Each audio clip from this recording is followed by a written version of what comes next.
Welcome to the Allan Small Financial Show. As always, I want to thank all of you for taking the time out of your busy day to spend it with us. I guess for many, I should actually be saying welcome to the new year. For all of you that have children or grandchildren, the last couple of mornings I'm sure have been quite different than the last few months. I know all the kids are back to school yesterday and today. My house, for example, was quite chaotic this morning. All of my kids went back today instead of yesterday. And we're back to that rushing every morning and that rush that we get when we wake up, get the kids ready and off to school. So welcome to the new school year for everybody. Well, we have a great show for you today, a great guest. We have Ian Lee, Associate Professor of Management from the Sprott School of Business. That's going to be talking to us about Canadian economy. We're going to be talking about the usual suspects, trade, and many things. There are our topics right there. A look at the Canadian economy, an interview with Ian Lee, Sprott School of Business is our first, our first part of our show. We have a great interview with Ian. Ian is a very good speaker. He gets emotional, moves around, puts everything he has into an interview. I had the pleasure of seeing Ian on I think it was CP24 on the news, I guess a few months back. And I said, I had to have this guy on our show. He is fantastic. And Ian will be with us and we'll have that interview shortly. Top 3 things to consider over the next 5 to 10 business days. A segment of our show that is extremely popular. Talks about what I think are 3 things individual investors need to keep an eye on or focus on while they make or before they make their investment decisions. How much further can tech and IT spend go? This has become a pretty big topic. We've seen a lot of the big cap tech names spending billions and billions of dollars on AI, artificial intelligence, data center, chips, etc. How much can this spending go? Well, how much of an increase can we expect from these big cap tech names, or do we expect to see other companies joining in on the tech spend? So we'll talk about that. Market bargains are hard to find. And yes, they are becoming more and more difficult to find as we hit more or newer and newer highs in on the markets. The indices reaching all-time highs not that long ago. We're just trading just off of those highs. So market bargains for sure. They're going to be harder to find. Did the U.S. Federal Reserve change its tune? You know, the U.S. Fed has been saying for quite some time that they wanted to see inflation at their target rate of 2%. Coincidentally, Bank of Canada has the same target rate of 2% inflation. Well, with all this talk recently about an interest rate cut in the US with inflation closer to 3%, is the Fed now changing its tune? Or maybe the Fed, are they telling everybody that the new target rate should be 3%? Or are they now starting to tell us that they're focusing more on other things rather than inflation? And we're going to talk a lot about that over the next 45 minutes to an hour on our show. Quick hits. This is the part of the show where I talk about 3 things that have been in the news. One topic has been in the news just very recently in the last 24 hours that many of you may have seen, and we're going to touch on that. And last but definitely not least, your questions about anything you hear on our show today from myself, from Ian Lee, our guest off the top of our show coming up shortly, or anything to do with your portfolio perhaps, or the markets in general that you've seen on TV or read online, or perhaps, yes, even in a newspaper. We still have newspapers floating around out there. So if you have any questions, please put it in the chat box. I'd love to address those questions on our show today. And if not, hopefully we can get to those questions on our show in 2 weeks. So let's get to our guest, Ian Lee. As I said, Associate Professor of Management at the Sprott School of Business. He's going to be talking to us about a number of things, and in particular, the state of our economy and our relationship with our biggest trading partner to the U.S. So let's move on with our interview.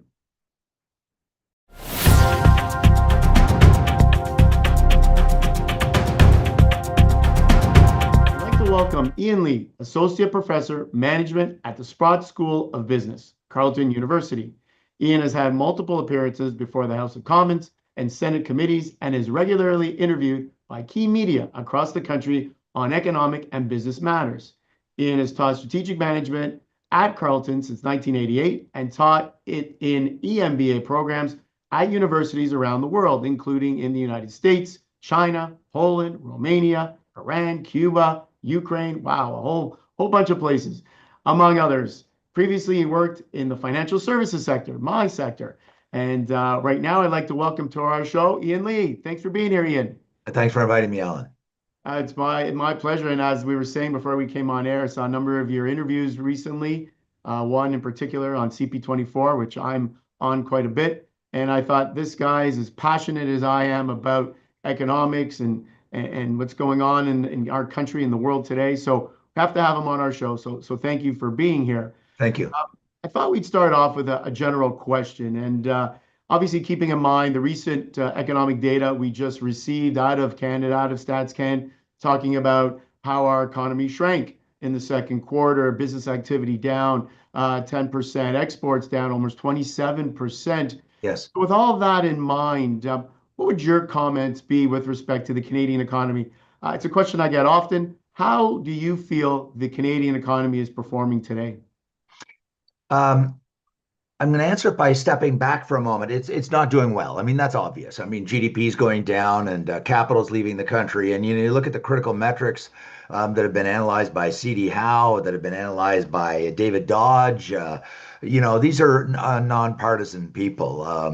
John Manley, for goodness sake, a former Liberal Prime Minister, has been very, very critical of the strategic direction. So is Anne McClelland, who set up I guess, a think tank with the former Conservative leader, Lisa Raitt, called Coalition for the Future. And they've done a report card on the Canadian economy that shows we are in long-term economic decline.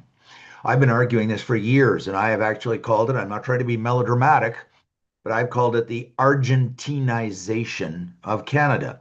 Why I use that phrase and why I chose Argentina was very deliberate. I didn't want to use a communist country. We've never been communist. I didn't want to use the Soviet Union. But Argentina in 1918, people don't know this, was one of the richest countries in the world, richer than Canada, thank you very much, on a per person basis. So this isn't playing games with, a big GDP or something. The best way to compare one country to the next is per person. How much is the average income per person? Argentina was skating circles around us in 1918.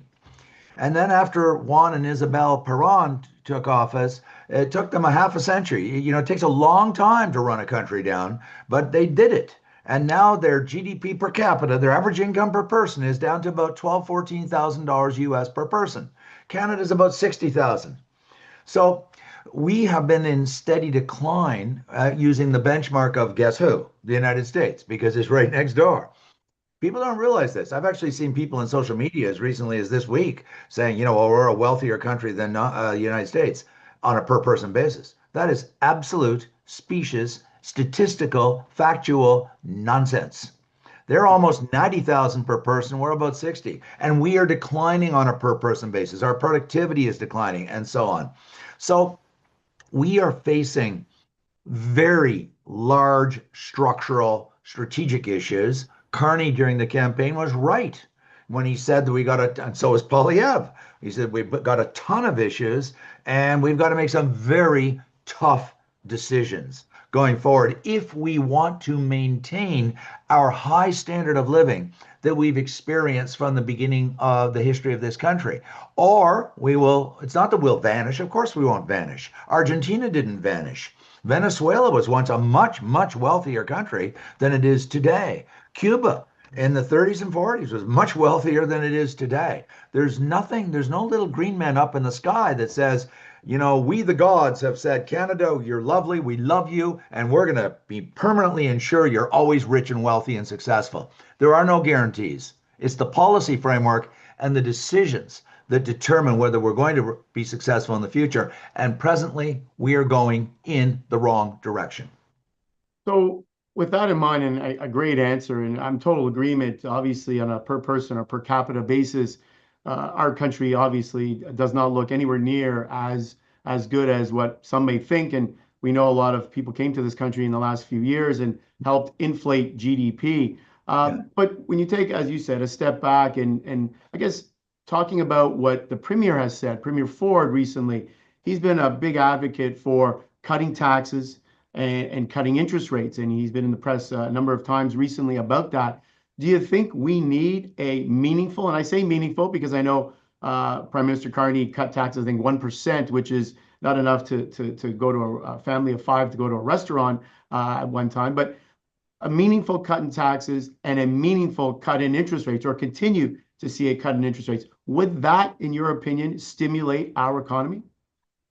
It will stimulate, Alan, it'll stimulate the economy, but I don't believe it's going to solve the fundamental problems. And I don't want you or anyone to think I'm sitting here saying, oh, whoopee whoopee for high taxes. I was completely opposed to the capital gains increase that Mr. Trudeau put through just before he stepped down. And I'll put it on the record. I'm nonpartisan. I don't belong to any political party. I don't donate to any political party. I don't allow lawn signs during elections from any political party. But I was extremely critical for the last 8 years of the economic decisions of the Trudeau government. I thought that they were caused enormous damage to our country. And there are liberals who have said that. Anne McClellan was, without actually criticizing Mr. Trudeau, continued to criticize what they were doing economically. She's the former deputy liberal prime minister. So is John Manley. I know John Manley. He's not a friend of mine, but he lives about 2 blocks from my house. And I lived about 2 kilometers from Parliament Hill. And so where I'm going with this is in terms of Premier Ford. And again, I'm not suggesting it won't help to have lower taxes. Of course it will. And of course, lower interest rates. But that's not the issue. The issue is that we have, and I testified before House of Commons Finance Committee last fall, and they didn't like what I had to say. I said, for the last roughly 50 years, really since probably the 70s, we have the Laurentian elites, as they're sometimes called. Those are the political decision makers in Ottawa, Toronto, Montreal, have followed this belief, call it an ideology, that we can protect and subsidize, regulate, and tax our way to prosperity. And I argue that that model of the last 50 years, which is quite similar to the European model, has turned out to be a failure. And what we have to do is open up the economy. About a third of our economy is suffering from protectionism. And just very quickly, Alan, the word protectionism is an Orwellian phrase. I mean, everyone says, yeah, I want to be protected. Or it is Orwellian because when we talk about protection, and Premier Ford does too, what they're talking about is keeping out competition, foreign competition, like in the cell phone and the telephone industry, so that the oligopoly monopolists can then jack the prices up because they don't have competition to keep them down. We've seen the same thing in groceries. We've seen the same thing in banking. We've seen the same thing in airlines. And, Nobel Prizes have been won by some of the most brightest economists at some of the world's best universities, showing that there's no substitute for competition. And why competition is so important, this is not ideology. Joseph Schumpeter, the most brilliant economist of 300 years, said the secret sauce of capitalism is the fear of getting killed by your competitor, being destroyed economically. So what do companies do when they're afraid of competition? They innovate. They create a better mousetrap to have a competitive advantage against their competitors. Apple iPhone comes along and creates a much better smartphone than BlackBerry. And then they grow like crazy. So what we need to do, and by the way, those interprovincial trade barriers are all set up in there to do what? To keep out competition so that the local firms can charge higher prices and exploit 40 million Canadians. So what we've got to do is open up our economy. We got to kill supply management, which is a horrible, destructive, anti-Canadian policy. We've got to get rid of the act that says foreign telephone companies cannot come into Canada. This idea that we're less Canadian because I go to Walmart, I go to foreign companies all the time. I go to Home Depot. I didn't lose my Canadian identity, and I've lived here all my life, and the other Canadians don't either. I like to tell those Canadians, say, we can't let foreign airlines into Canada. We'll lose our identity. I've flown around the world. I've flown on Lufthansa, and I don't speak a word of German. The Germans never nationalized me into a German. I've flown on Chinese airlines, and I don't speak Chinese. I've flown on Aeroflot, and I don't speak a word of Russian.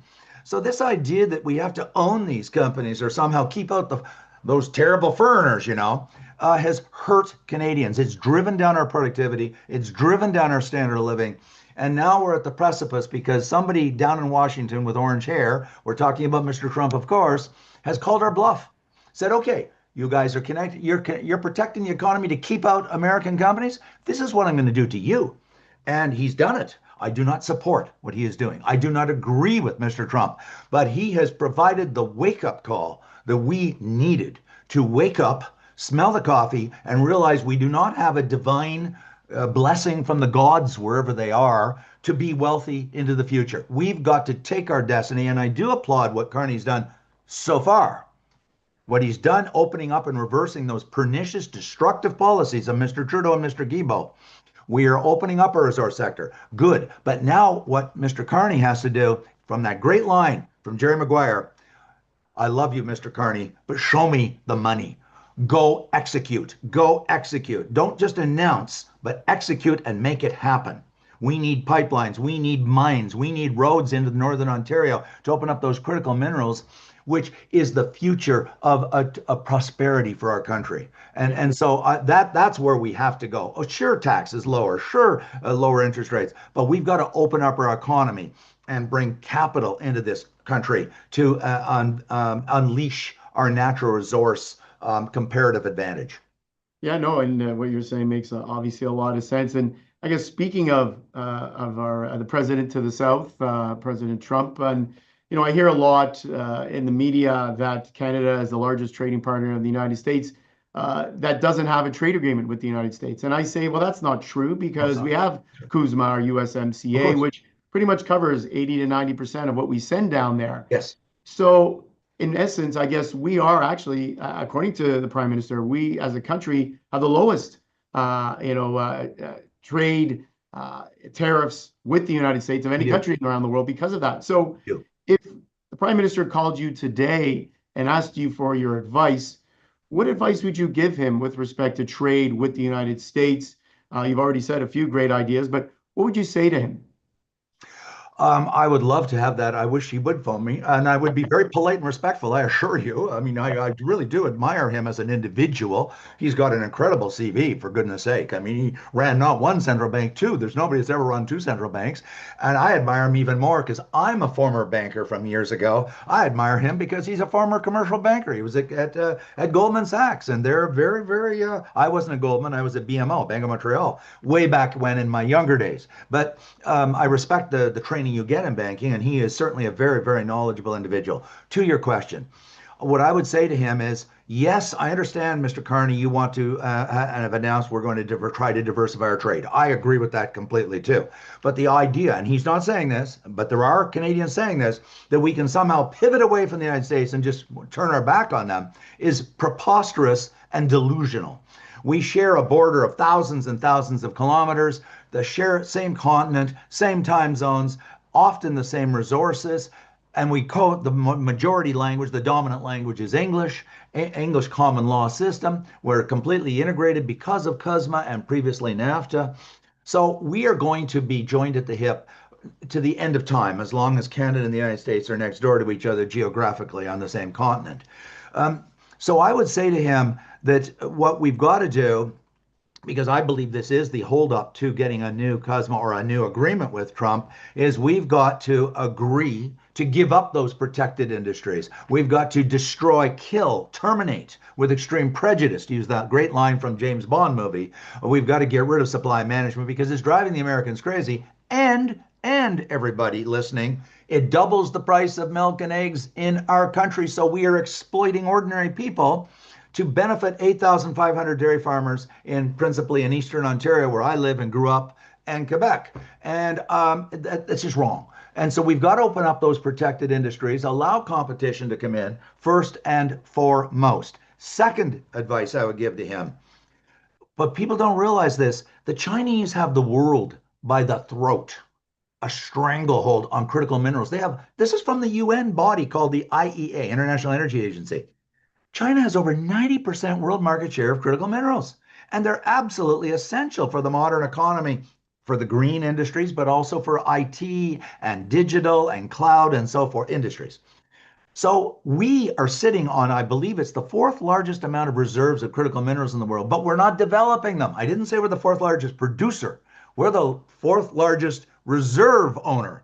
We have been, because of the pernicious and harmful and destructive policies of the former Trudeau government and the development, the Bill 69, the no pipeline bill, etc. And you can see I'm very critical of those policies, not because he was a liberal. He was critical. I'm critical of those policies of the former Trudeau government because they were very bad for Canada. They suppressed our economic growth, and that is our natural comparative advantage. There are, without exaggeration, Allan, trillions, trillions of dollars in the ground.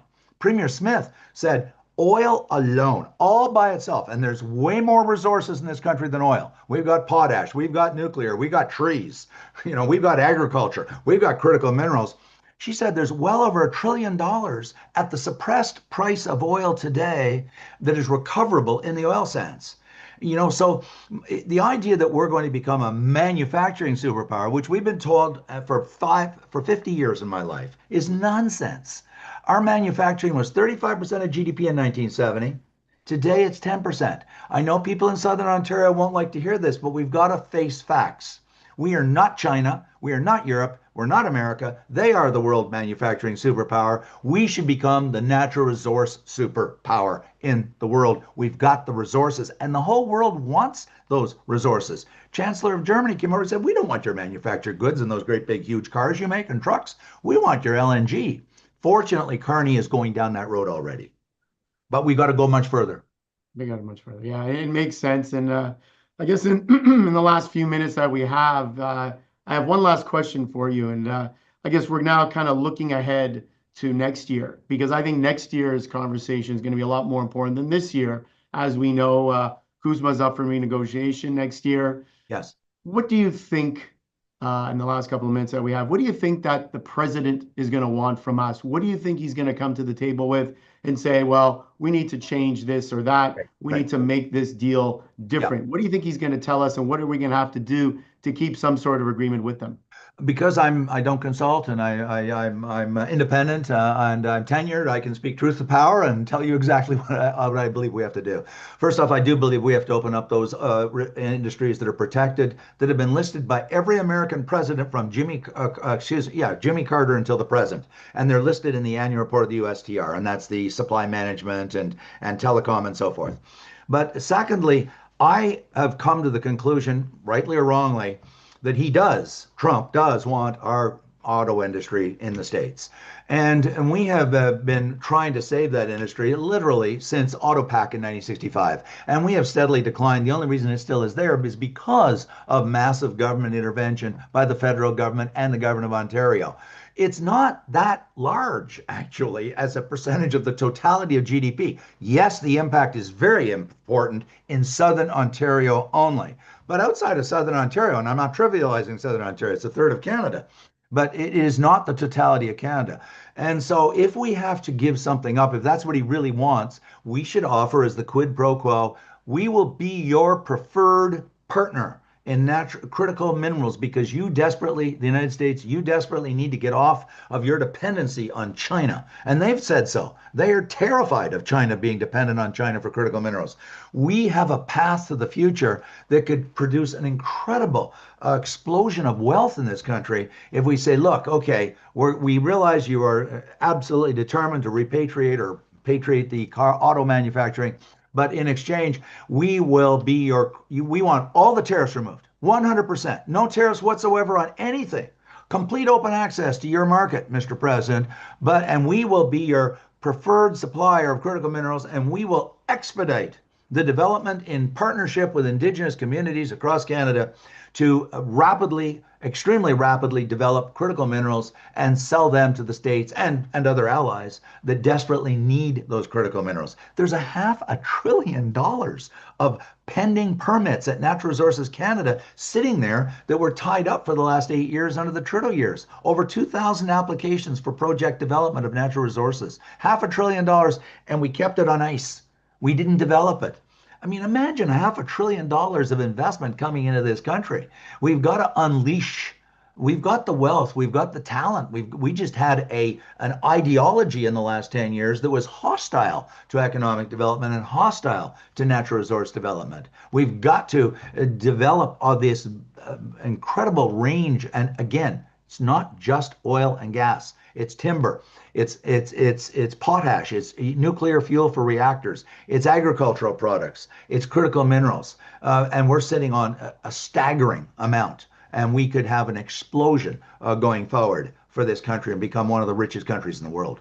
Yeah, interesting. I don't know what the Premier Ford would say about giving up the auto industry. That would be a tough one. I know. But I know. it's an interesting idea, and I agree. I think that is what the president wants. I think he Yes. wants autos back, and Yes. what's it going to take? What can we, I guess, bargain on the other side? But it'll be an interesting conversation to have next year. And Ian Lee, Associate Professor of Management at the Sprott School of Business, Carleton University. I want to thank you so much for coming on our show, giving us your thoughts and ideas. Always a pleasure hearing you and you speak. And hopefully we can have you on again down the road.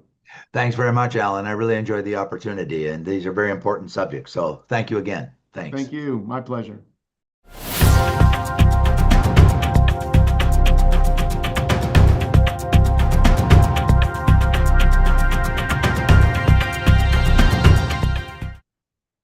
Before we get to the top three, I just wanted to say what a great interview, Ian Lee. He's so passionate, a great speaker, and interesting ideas. As I said in the interview, I'm not sure that those folks in Southern Ontario would like to give up the auto industry to trade off with to be the preferred, I guess, seller of natural resources to the U.S., the only seller. But it's an interesting idea, and we'll see. Well, we'll see how it goes with the negotiations in 2026. Now we come to our, I guess, very popular segment of our show, top three things for individual investors to consider before you make your investment decisions. And interesting top three this show, because this is one of those shows that I think one topic is going to dominate quite a bit the other two, and that is our first point, which is the jobs data this Friday. It could definitely be a market mover.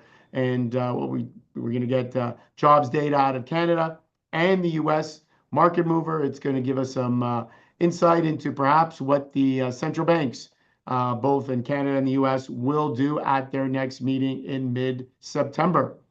So we're going to go over that. Corporate earnings update. For many of you saying, well, I thought corporate earnings season was pretty much done. And it has been done for a little bit now, although last week, we did get some very important corporate earnings out of Canadian banks. We received some very important earnings from NVIDIA, largest company in the world, and the largest chip maker, AI. We heard from Marvell, another chip maker, Dell, also in the AI server area. Well, this week, and actually tonight, as soon as tonight, we're going to get earnings from Salesforce and Broadcom, two big tech names, and I think they also have the ability to move markets. International trade headlines focusing on India, US, and China. Yes, trade is still a topic that can move markets. Uncertainty can move markets. So international trade, you couple that with some of the uncertainty out of the Fed, what's going on there with the firing of a Fed official for perhaps mortgage fraud, and a lot of uncertainty going on right now. And right now, the geopolitical situation or environment is causing certain things to happen, such as a rise in bond rates. So we'll get into all that as well. So let's turn to our first and, as I said, most important topic for our show today, which is the jobs data coming out this Friday. And it's going to be so important. In the US right now, we're hearing a change of heart. Perhaps the Fed is more leaning towards a Fed cut in interest rates come September 17th. For the longest time, they've been focusing on inflation, and we are seeing inflation rising. But, and this is a big but, they seem to be focusing on a decrease in jobs growth. Keep in mind, the Fed, as well as the Bank of Canada, has that dual mandate, price stability, which is your inflation, and job growth. And I think the last jobs report, and more importantly, the revisions to US jobs from the previous 2 months really spooked the Federal Reserve and spooked investors. And we are definitely seeing a slowdown in jobs over the last few months. And we'll see what the revisions are for the month of July. We're going to get August jobs data out of Canada and the US, but we're also going to get some revisions for the month of July. I'm sure of it. we always seem to get or receive revisions. So let's go to our first chart that we have here, which is the monthly jobs change in the US. And you can see here, revisions shaved off, as I mentioned on previous shows, almost 260,000 jobs in the months of May and June. You can see how low or how very little growth that we saw, 19,000 and 14,000 in those 2 months, May and June. July came in at 73,000. The expectation for jobs in the US is about 70, 75,000 for the month of August. If we get anything lower than that, if we get job revisions for the month of July that are negative, then perhaps that will cement an interest rate cut come September 17th. Right now, it's about 80, it's running at around 80% as the likelihood for a jobs cut, interest rate cut in the United States come September 17th. Next chart here, we have US unemployment rate. And you can see here, it's been sort of flatlining in and around between 4 and 4.5% for a little while now, but definitely higher than where it was back in 2023. You can see it was below 3.5%. So in the last year and a half or so, it has gone from about 3.5% to just over 4. Many people would say still full employment in the US, although some of the Fed officials are starting to say, well, yes, but we are seeing a slowdown. And that has kind of stirred the pot a little bit. The President of the United States wanting interest rate cuts, some of the Fed members themselves wanting interest rate cuts, and we've seen a bit of a divided Fed right now. Our next illustration or chart, this is actually 3 charts that we have showing 3 things. We're showing job openings, hires, and quits. We actually received the number just this morning on job openings in the US. We call it JOLTS, job openings and labor turnover. So these are people that are able to go find other jobs. And job openings, obviously, the more job openings, the more people are able to find other jobs, perhaps paying higher wages. But you can clearly see here from these 3 charts, job openings rate coming down as a percentage. So not as many jobs available to the general public. Hires, or the hire rate as a percentage, coming down in the US as well. So companies not hiring as much, not as many job openings, and of course, less people quitting their jobs to find other jobs right now, perhaps at a higher wage. So with all that in mind, definitely can see how this is affecting the economy. This is supposed to bring down inflation, but unfortunately, inflation has been ticking higher in the US and not so much in Canada. Canada's inflation rate 1.7%. So we're actually below target of 1.7%, which is why I believe in Canada we should be cutting interest rates. Regardless of what the jobs data says this Friday in Canada, I'd be cutting rates. And one step further, as I mentioned to Ian Lee, as Premier Ford has said many times recently, cutting taxes. We need to do what we need to do to stimulate this economy here in our country. Our next chart shows Canadian employment change, or the bar chart here. And you can see that in the months of July, that we actually lost 41,000 jobs in the Canadian employment change. There it is. We lost 41,000 jobs last month. First time we've seen a negative number since March, when we lost 33,000. You saw a big spike up, 83,000. I think that was more to do with, in June, part-time employment. I think that also has a lot to do with those that are self-employed. A lot of those jobs created were self-employed. Those that, they quit their job at a big company and they call themselves self-employed. They do certain things for businesses kind of on the side, and that is what many people do. They look at this as an opportunity. Once they quit their I guess the job that they've had for many years, they become consultants and consult at a consultancy rate, and that's what we're seeing a lot of these jobs created. Canada's unemployment rate stays flat, 6.9% in July, our next chart. And you can see here how the chart has fared. Really, the last 3 out of 4 months, we've seen it at 6.9%. We had a bit of a blip to 7%. But you can go all the way back, I guess, to, end of last year. Once again, we saw a 6.9% unemployment rate drop down towards the beginning of this year, 6.5, 6.7, and then has gone back up higher than that. Again, 7% unemployment rate.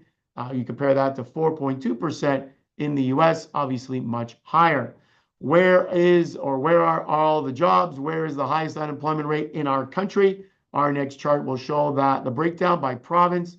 You can see here in Ontario, we're almost, well, we are 1% above the average in the country, 6.9. We are at 7.9 here in Ontario.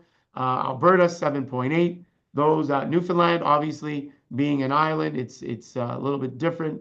Obviously, in the maritime provinces, unemployment's a little bit higher. Lowest rates, I guess, Saskatchewan, 5%. Quebec, 5.5%. BC, 5.9%. I know in Quebec, they get a number of subsidies from the provincial government. So this Friday, we're going to get some crucial numbers. I believe that if the jobs data comes in strong, maybe we're going to see that affect the markets in the US. We see the US jobs data very strong or strong, then that may mean that the Fed will be on hold for a little while longer because inflation's moving higher, because we're seeing the consumer still spending in the US, and that may delay the Fed cutting rates. However, if we get a weak number on jobs Friday, I think the Fed will be basically a shoo-in to cut rates. As I said, I think in Canada, we should be cutting rates regardless of what the data tells us on Friday. Second point I wanted to get to that I think is important for individual investors, as I mentioned, is corporate earnings. And right off the top, I said that we received some big earnings reports last week. NVIDIA, I thought, was a fantastic earnings report, not factoring in China. They still beat on the top and bottom line. I know that data center and was not as impressive as the whisper number, as we say, could have been. 54 billion versus a whisper number of 55 billion. But overall, not including China, their numbers were extremely strong. If the US allows NVIDIA to sell to China, imagine what their numbers will be next quarter or quarters to come. Canadian banks also reported fantastic earnings, and their stocks, for the most part, went higher with the exception of TD, which had a bit of a soft earnings report. Well, tonight, we're going to get Salesforce, and we can pull up their chart here. Salesforce is in the software area. We know software has been taking it on the chin because the talk has been that AI will replace a lot of the software and software companies. And I just don't think that's true. A lot of these companies are using AI, names like, Salesforce and Adobe and many others are using AI. I just don't think they're going to replace these companies. And Salesforce, for those that aren't familiar, they are your contact management system. They are your funnel. Businesses use it to keep track of sales data and keep track of your sales force, really, which is where the name comes from. And you can see here, Salesforce trading at, in my opinion, a significant discount to many of other big cap tech names. And let's not forget, Salesforce, a Dow component. The next corporate earnings I want to focus on and investors should be focusing on is the one called Broadcom. Broadcom is becoming quite famous and popular for the chips they provide. But not only is Broadcom a name that produces chips for the AI industry, custom chips, but they're also in the software business as well. Their recent purchase of VMware allows Broadcom to diversify their business a lot more. And they also provide chips for automobiles, the automobile industry, and still they are involved in the cell phone industry as well. So Broadcom a little bit more diversified than some of the other chip makers like Marvell, and you can see how well Broadcom has done. As I mentioned on many shows ago, we used to have the MAG 7 as an acronym, and we changed that to Batman, and the B in Batman was Broadcom. And why do we focus so much on Broadcom? Well, if you look at the largest companies in the world that we have, the next chart, you can see right now, Broadcom is the 8th largest company in the world today. There you have NVIDIA. Keep in mind, these numbers are in Canadian dollars. So NVIDIA, 5.7 trillion. Microsoft just over 5 trillion, Apple 4.7. But look at Broadcom, just under $2 trillion.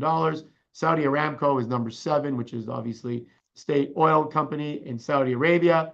And I guess very right after Broadcom, right on their heels is Taiwan Semiconductor, obviously produces chips globally, and Berkshire Hathaway, which is the Warren Buffett company that we've all grown to love. So Broadcom, Salesforce tonight, I think a big name, big tech reporting tonight, important for the Dow. And tomorrow, after the bell, Broadcom will be reporting. If you are an investor and if you have shares, very important for you.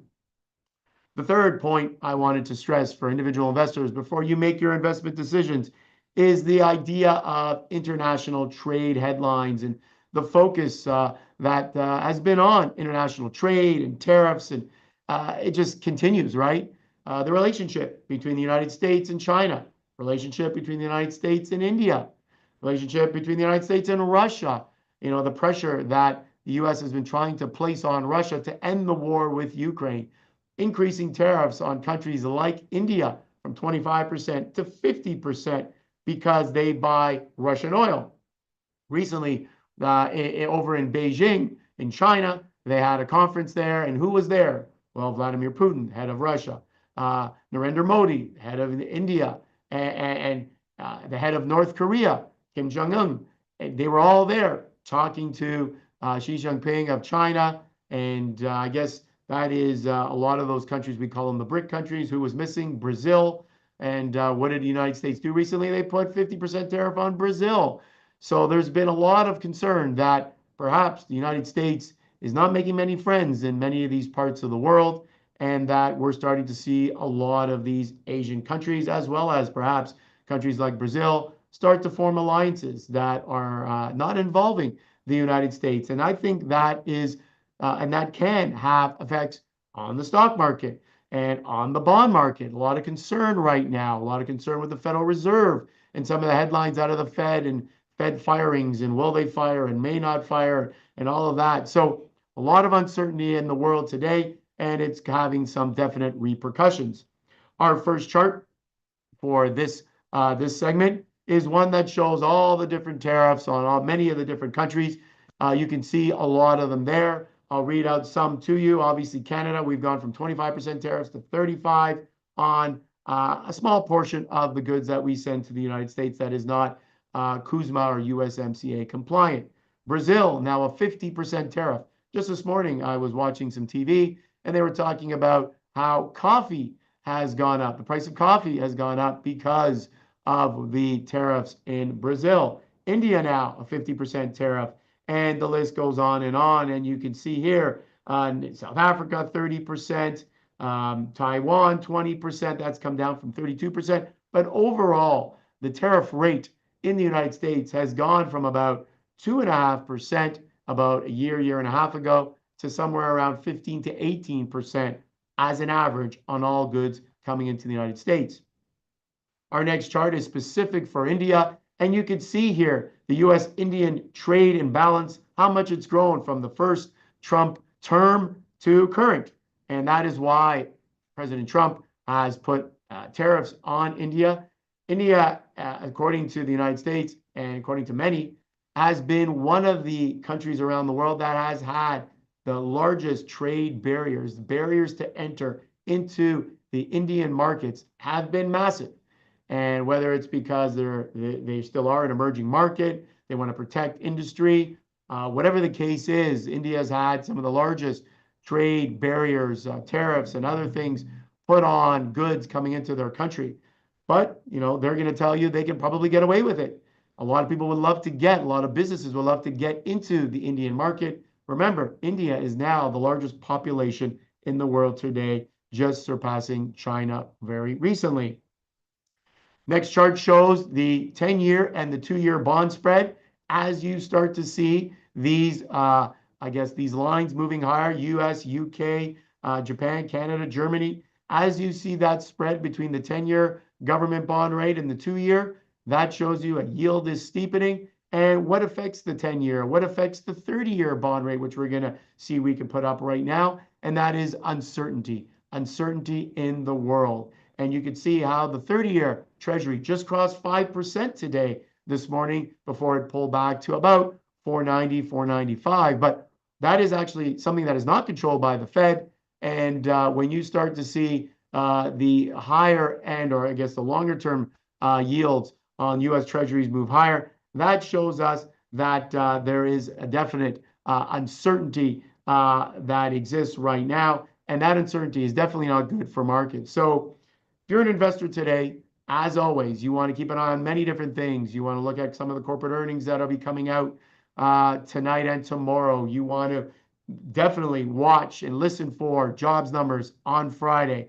And also keep in mind, a lot of the headlines are going to still be coming out with respect to trade, with respect to bond yields. And these are the things that, if you are an investor, you want to be mindful of before you make your most recent investment decisions.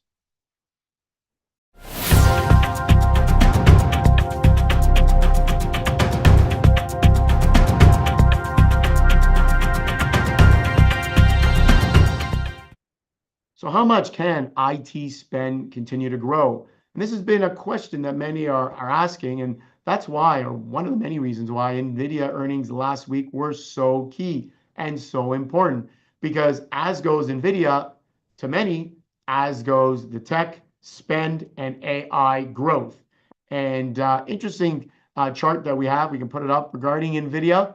We can see that revenue growth has continued to grow, which are your lime green bars there. And you can see net income, with the exception of last quarter, it kind of dipped a little bit, has continued to grow, but the revenue growth. So this is the pace of growth for the revenue for NVIDIA. You can see that it is pretty much starting to come down, and come down very quickly since about the end of 2024. So that tells us, and I guess it's only normal, right? It's only normal that a company like NVIDIA can't continue to grow at its current pace, especially being a $4.5 trillion company. How are they going to keep up their growth rates?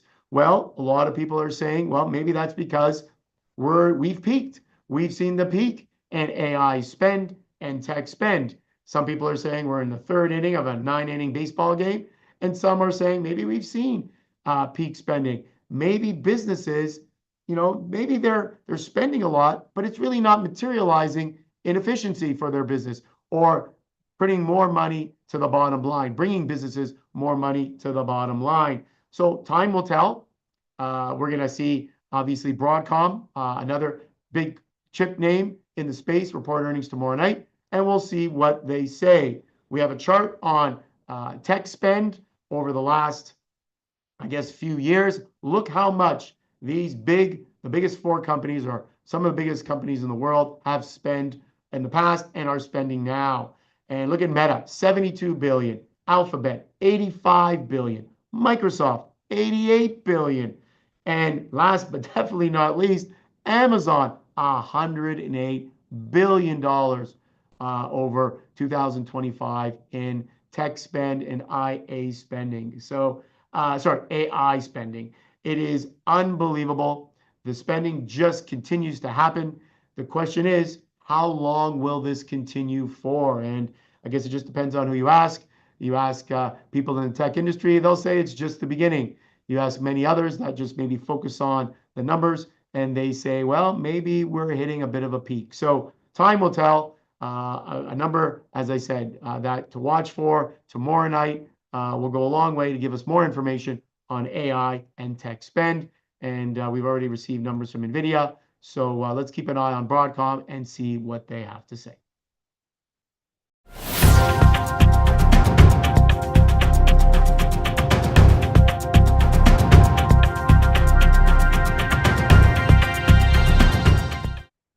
Market bargains, definitely harder to find.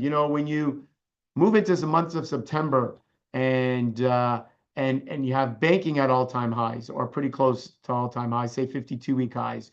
You have technology near or at highs. You have industrials near or at 52-week or all-time highs. Many different companies in many industries in or at all-time highs. it becomes very difficult to find those bargains. And as I always say, you want to buy good quality names at good prices. Well, a lot of good quality names, but you have to really do your homework to figure out what the good prices are. And just to kind of back up what I've just said, our first chart shows the sectoral performance of the different industries. And if you look year to date, you only have one name in this middle column here, year to date, that is red, and that is the healthcare sector. And the healthcare sector for a while now has not performed well, but everything else is in the green. I always want to focus on a bit longer term. You look at the 5-year number, everything is green. Some of the biggest sectors, financial sector, 113% gain, 160% gain in energy in the 5-year number. And if you look 10 years, so if you take 10 years, and I always say, not that investing is a game, but if it were to be a game, investing would be the best game in town, because if you invest, you will always make money over the long term. You buy good quality, you will make money. Yes, if you buy some penny stock, for sure, you might not have any money left in a couple of months, but if you buy a good quality name, big cap tech, bank, pharma, whatever you're looking at, over 10 years, you don't lose money. And if you look at the 10-year numbers, you look at the S&P 500, 235% gain. The information tech industry, 700% gain over 10 years. It's unbelievable. And that is why you invest. And as I said, coming into September, we're looking at 52-week or even all-time highs on many names. The next chart we have, S&P 500 PE ratio. You can see up spike. That came 2008 to 2010, coming out of the financial crisis. But lately, we've also started to see an upturn in the S&P 500 PE ratio. Things are not as cheap as they once were. So when you couple coming out of July, which is always a top month for the year, more often than not, August, not so great. It's a bit of a ho-hum month for this year, sort of flattish, maybe slightly higher.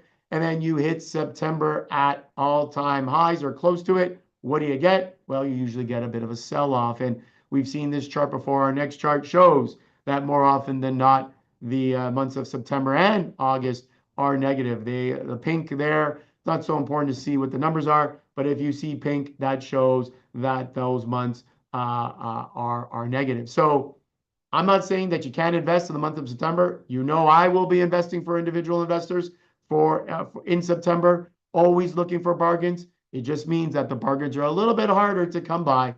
But make no mistake, if you do your homework, you do your research, you can find some good quality names, diamonds in the rough, as I call them, even in the month of September.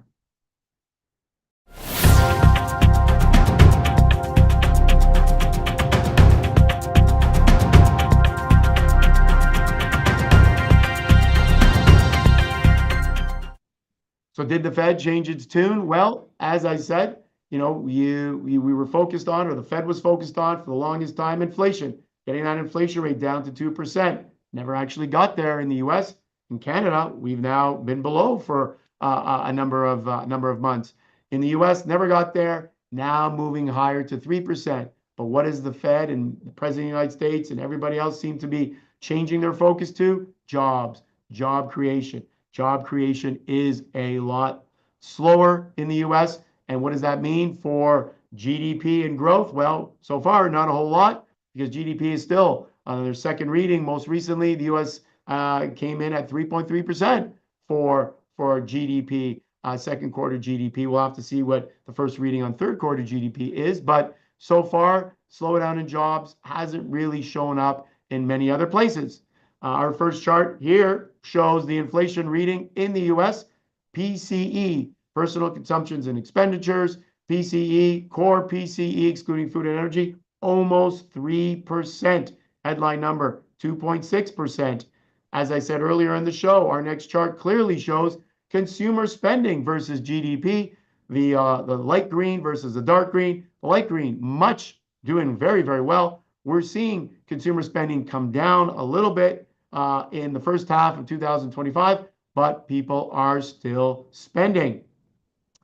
Next chart, we saw this chart earlier in the show, which focuses on that job creation and those 2 months that the Fed keeps focusing on, those, revisions to jobs. So has the Fed changed its tune? I believe they have. And I think there's a very good chance, an 80% chance, that they're going to cut rates on the 17th, because I think the focus has now gone from inflation to jobs. And perhaps the Fed is signaling without actually telling us that maybe, just maybe, the new target rate could be closer to 3% for inflation than the 2%. They don't seem to want to admit it. But if you're going to cut rates at 3% inflation, that tells investors, like myself, that perhaps that is the case without saying it. So yes, I believe the Fed has changed its tune and now focusing more on jobs versus inflation. And as I said earlier, this Friday's jobs report will be huge. I'll go a long way as to what the Fed does come September 17th with respect to interest rates.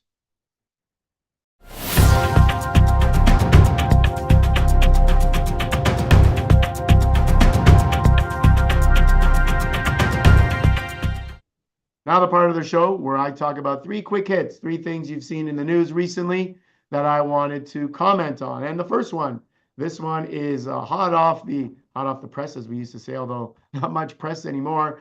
Everything is maybe hot off the social media channels. Google avoids worst case penalties in antitrust case. This just came down yesterday. A judge ruled that Google does not have to do certain things, worst case scenario type stuff, like spin off their Chrome browser. We'll touch on that.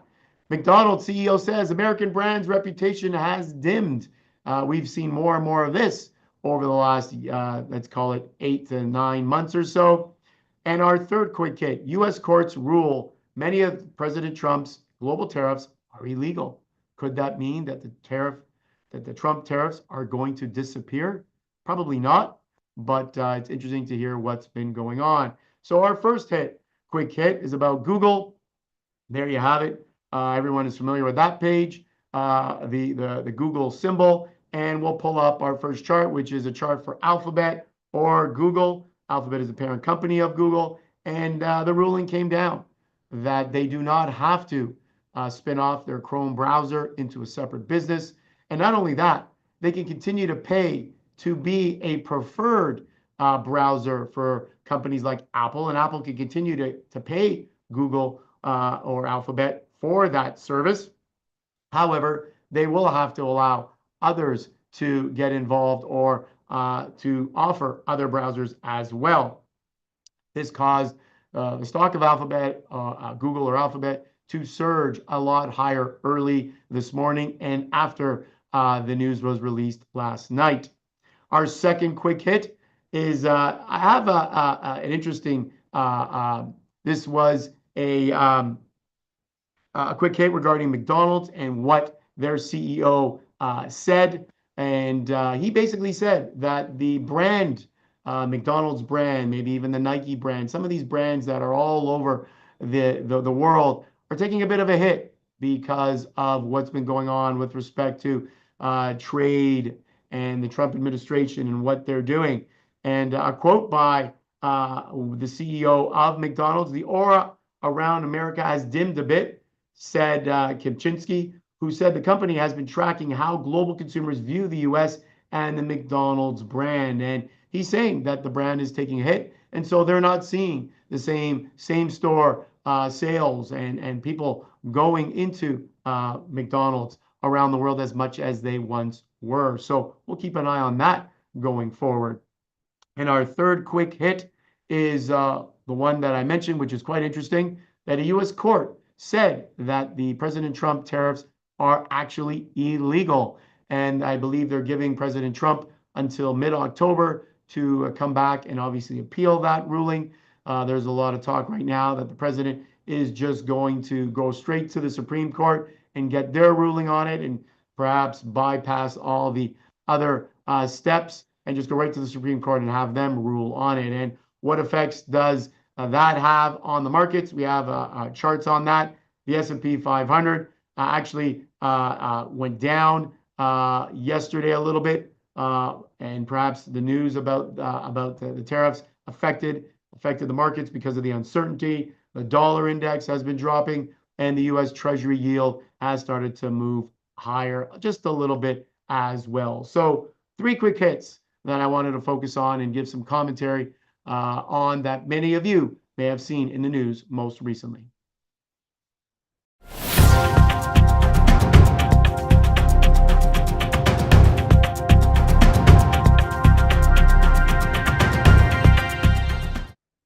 So I know our show, because of our interview, our great interview with Ian Lee, has gone a little bit longer than the norm. So I have time again to hopefully just get one quick question, squeeze a question in. And I think it's a great question, and one that I've been getting a lot of from many different people. And it is, I've embraced the Buy Canadian movement, and I've stopped traveling to the US. I want to extend my patriotism to my portfolio and sell my investments that are in American companies. Is this a good idea? Well, I guess the quick answer is no, it's not a good idea.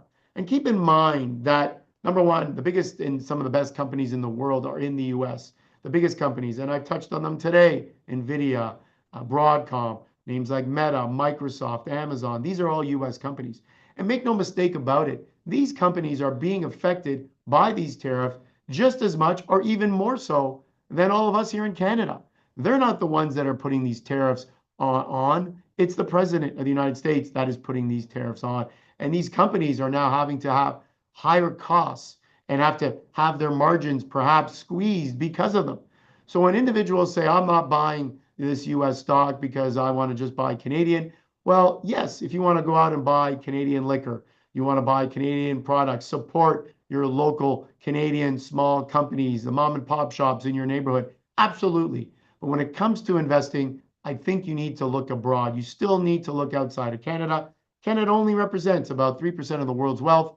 We are a small country, very big by land, but small with respect to, only 41 million people here.